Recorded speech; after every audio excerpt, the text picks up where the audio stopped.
이 책인데요. 프로젝트 헤일 메리. 이 책이 너무 좋다고 말씀드렸지만 너무 좋은 거 이상이었습니다. 일단 작가부터 말씀드리면 작가는 앤디 위어라는 사람인데 그 영화 마션 많이들 보셨죠? 영화 마션의 원작 소설을 쓴 사람이 이제 앤디 위어고요. 그 다음에 이제 달에 있는 도시를 배경으로 하는 아르테미스라는 소설을 쓴 사람입니다. 앤디 위어가 컴퓨터 공학을 전공을 했고 그 다음에도 이제 뭐 웹게임 업체나 뭐 하여튼 그런 쪽으로 IT 쪽으로 계속 일을 하다가 일을 하면서 이제 틈틈이 써서 온라인에 연재한 책이 이제 마션이었고요.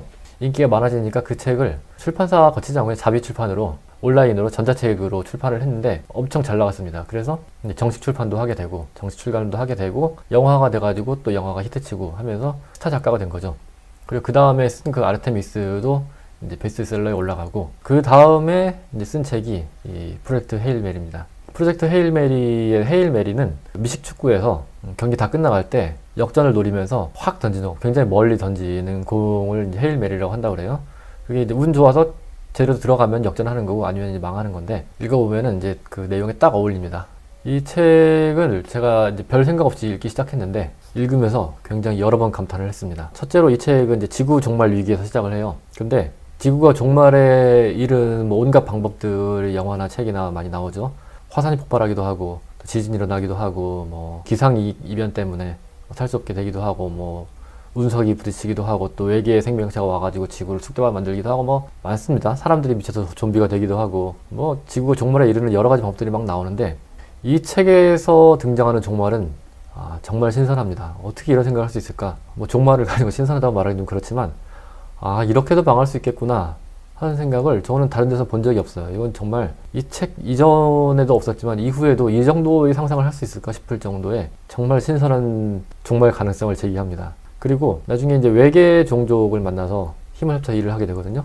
굉장히 황당하겠다 싶지만 전혀 황당하지 않습니다. 아주 자연스럽게 이어지고요. 외계 종족을 만나는데 이 외계인은 그동안 한 번도 상상해보지 못한 그런 외계인입니다. 겉모습이야 뭐 그런 외계인을 볼 수도 있었겠죠. 영화나 이런 데서.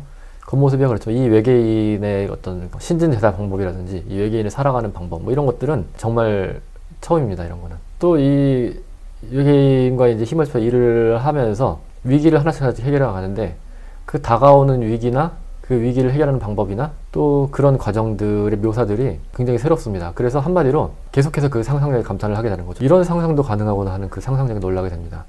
그게 첫 번째였고요. 둘째는 엄청난 과학적 지식.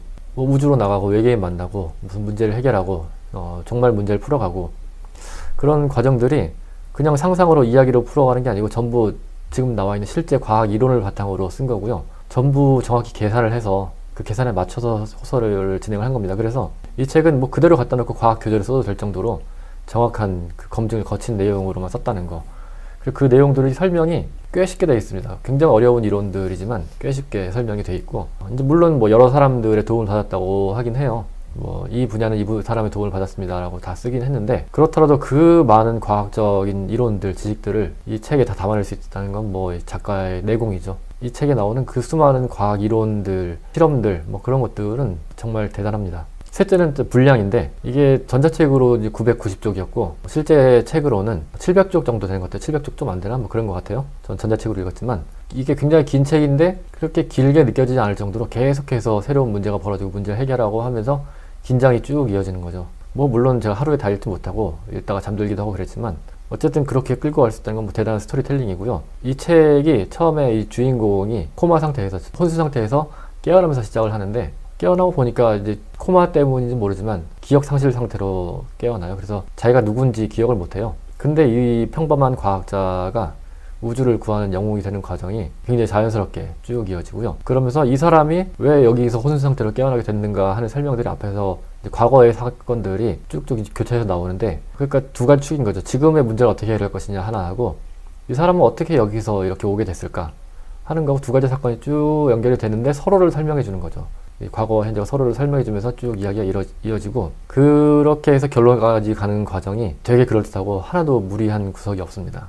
정말 잘 쓴 책이죠. 그래서 이 책은 SF 좋아하시는 분한테는 뭐 100번, 1000번 추천할 수 있는 인류 SF 역사에 길이 남을 그런 작품이다라고 말씀드릴 수 있을 것 같고요. SF 안 좋아하시는 분께는 조금 조심스러운 게 책 분량이 이제 워낙 길기도 하고 과학적 설명이 많다 보니까 뭐 열심히 쉽게 설명을 하긴 하는데 이게 단어 하나라도 좀 이해를 안 하면은 못 넘어가는 분들이 있잖아요. 이게 답답해서 이게 무슨 말인지 알지 못하면 더 이상 진도가 안 나가고 거기서 딱 멈추게 되는 경우도 있잖아요. 그런 성격이면 읽기가 좀 힘듭니다. 그러니까 SF 안 좋아하시는 분이 그 과학적인 설명들 다 이해하고 가려면은 막히는 부분이 너무 많은 그런 책이죠. 그래서 좀 읽다 막힐 수 있겠다 하는 생각은 듭니다만 SF 좋아하는 분들에게는 이건 무조건 읽어야 되는 책인 것 같아요. SKL님 저는 못 읽겠군요. 이게 영어로 나온답니다. 프로젝트 헤일 메리도 영어로 나올 거고 라이언 고슬링이 주연을 맡는다고 해요. 꽤 잘 만들지 않을까. 라이언 고슬링 요즘 나오는 영화들이 상당히 돈 드는 영화들이 많죠. 재밌게 잘 만들 것 같고 마션 이상의 흥행을 하지 않을까 생각은 듭니다. 다시 한번 이 책은 2번, 3번 추천해도 나쁘지 않다 하는 생각으로 다시 한번 프로젝트 헤일 메리 말씀드리고요. 근데 지금 말씀드린 이 책은 그럼 시간과 무슨 상관이냐. 성간 우주 비행이라는 걸 하거든요. 성간 우주 비행이라는 거는 태양계뿐이 아니고 다른 태양계, 그러니까 다른 별 쪽으로 가는 게 성간 우주 비행인 거죠. 그래서 10몇 광년 떨어진 곳으로, 그러니까 빛이 10몇 년 가야 되는 곳으로 가는데, 그러면 이제 빛의 속도로 가도 10몇 년 걸리는 거잖아요. 근데 상대성 이론에 따르면은 속도가 빨라질수록 시간은 느리게 흘러가고, 그래서 빛의 속도가 되면 시간이 멈추는 거죠. 시간이 흐르지 않는 거죠. 근데 이 책에서도 이 우주선이 막 가속을 해서 가니까 나중에는 빛의 속도에 많이 근접해서 빠른 속도로 가게 되면서 시간이 느리게 흘러갑니다. 그렇게 돼서 12광년 떨어진 곳으로 이제 작전을 수행하러 가는데 12광년을 가는 데까지 걸린 시간이 4년 정도밖에 안 되는 거죠. 그 이유가 빛의 속도에 가깝게 빠르게 갔기 때문에. 그런데 우주선에서는 4년이 채 안 걸렸지만 이 바깥의 세상, 그러니까 우주선 바깥에 지구에서는 시간이 13년이 흐릅니다. 그리고 이 우주선이 다시 지구로 가려면은 또 본인에게는 이제 뭐 3, 4년 걸리겠지만 지구에서는 또 13년이 흐르는 거죠. 그래서 이 사람이 지구에 가면 지구에서는 이제 26년이 흘러가는 거예요. 자기는 한 7, 8년 흘러가 있는 채로 오게 되고, 그러면 자기가 가르쳤던 학생들은 이 과학자가 선생님이거든요. 자기가 가르쳤던 학생들은 다 어른이 되어 있는 거고, 자기랑 비슷한 어른이 되어 있는 거고, 자기는 젊은 채로 그대로 돌아가고 뭐 그런 상황인 거예요. 그런 것들이 뭐 우주를 배경으로 한 SF 소설이지만 시간이란 뭔가를 생각하게 만드는 부분이 있습니다. 시간이 이렇게 고무줄처럼 이렇게 늘었다 줄었다 한다면은 시간을 아껴 쓰는 거는 뭐고 시간을 낭비하는 건 또 뭐가 될까? 어떻게 생각해 보면은 공평한 부분도 있는 게, 아무리 빨리 가도 그래서 다른 사람보다 많은 시간을 자기는 적게 쓰더라도 결국은 자기가 쓰는 시간은 똑같은데, 그럼 이건 공평한 건가? 역시 시간은 누구에게나 공평하게 흐르는 건가? 뭐 그런 생각도 하게 되고, 또 뭐 깊이 들어가면은 굉장히 복잡해지는 얘기지만 시간에 대한 생각을 많이 하게 됐습니다.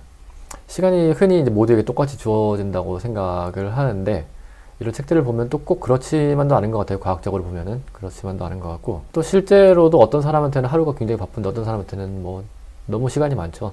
또 그런 생각에도 불구하고 우리 현실 속에서 보면은 흘러가는 시간을 잡을 수 없는 거는 뭐 분명한 현실이죠. 그래서 책을 통해서 과거로 갈 수 있다면 어떨까, 또 미래로 가면 어떨까, 과거 가면 나는 뭐 하면 좋을까, 뭐 어떻게 할까, 뭐 그런 생각들 하는 거는 이제 생각만 해도 설레고 재밌고, 미래는 어떤 모습일까 생각하면 궁금하고 보고 싶고 그렇죠. 이런 책들을 통해서 이제 그런 것들을 간접 경험도 하고 같이 생각도 하고 또 답답해하기도 하고 신나하기도 하고 뭐 그런 건데, 뭐 저만의 결론입니다만 시간이라는 게 뭐 유한하고 모두에게 공평하게 흐르고, 그래서 우리가 과거로도 갈 수 없고 미래도 갈 수 없고 현재를 할 수밖에 없는 그런 게 현실이긴 하지만, 이런 책을 읽으면서 아니면 상상을 하면서 우리 정신은 제한되는 게 아니구나, 한계가 없구나 하는 생각을 하게 됩니다. 정신만은 무한히 뻗어갈 수 있겠구나. 그래서 우리가 몸이 이 시간에 묶여 있다고 하더라도, 현실에 묶여 있다고 하더라도 마음까지 묶여 살 필요는 없겠구나 하는 생각을 좀 너무 유치한가요? 그런 결론을 저는 내려왔습니다. 여러분은 어떠신지 모르겠어요. 이런 책들을 보면서 어떤 생각 하시는지 모르겠지만 저는 뭐 그런 생각을 하면서 읽었습니다. 노트에도 그렇게 썼고요. 더 많이 상상하면서 시간의 제약에서 벗어나 보면 어떨까 하는 생각을 해봤습니다.